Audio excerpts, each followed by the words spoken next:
G'day guys, got a bit of a change from doing metal detectors today. I got this drone and it's a Mavic Pro, and what actually happened is I left the drone for about a year without touching it, and what actually happened then is that I said, I'll go and fire this thing up, and the lithium battery was absolutely totally flat, not even a skerrick of charge in it. So rather than buying a new battery, because most times lithium batteries do not come up once they're dead flat, they want to go into a short circuit situation, and they fail, or they go open circuit, depending how the thing fails. It either goes short or it goes open. So anyway, there's this Mavic Pro, and I was going to put this down somewhere safe. Okay, oops, kick the camera. There's not much room in here at the moment.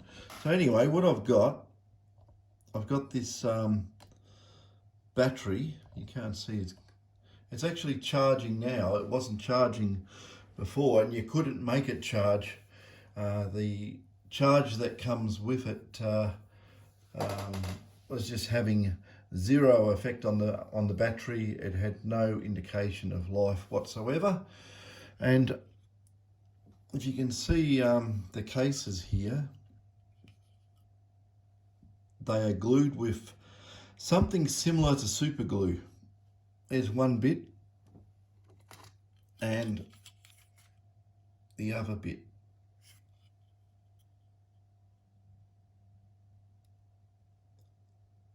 As you can see, I didn't smash them. Got a few little marks on the plastic on the sides, but that's nothing. I can fix it up and burnish it and make it look like it was never touched.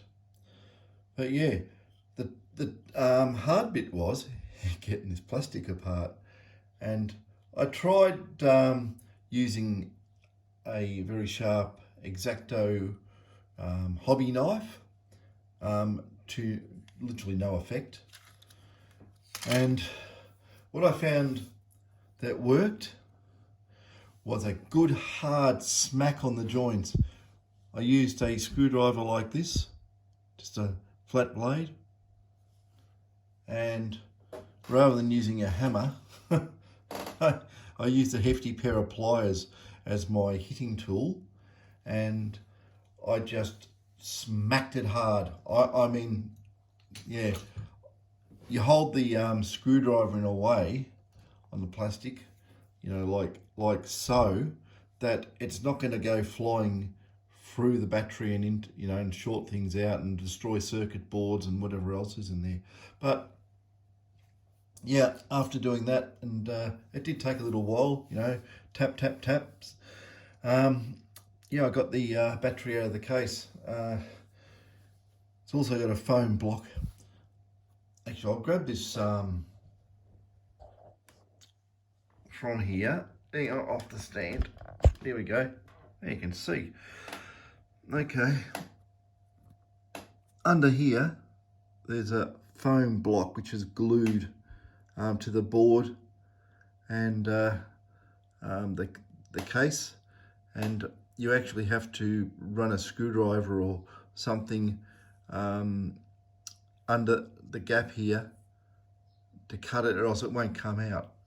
So anyway, done that, and this is the board. It's very, very complex for what it is, and I think I found why it won't charge, because if you have a look at I got my wires in the way here, but if you can see there, it's got some pretty hefty looking chips there, which could be some type of microprocessor. Now, my understanding is that the way this thing works is it's current sharing, protection circuit, should I say. Well, it is a current regulating system for the batteries. that live in this thing. But yeah, it won't charge. It needs a microprocessor on to turn the charge circuit on, because the battery's flat, it won't turn on. So it's a bit of a, you know, chase your tail type thing.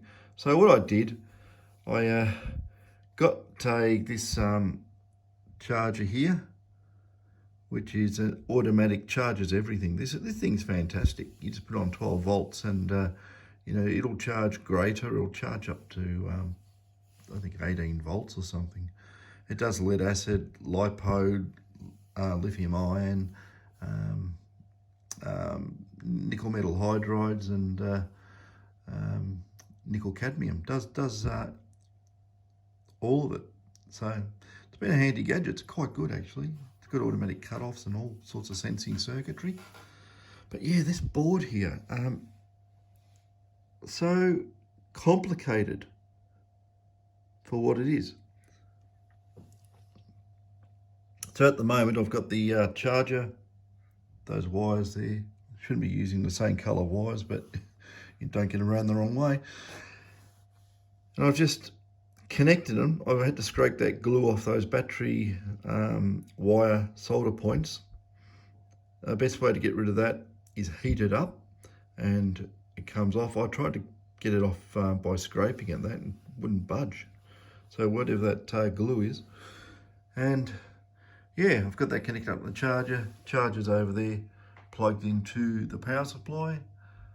And for memory, the thing is dead, absolutely dead flat. It's coming up.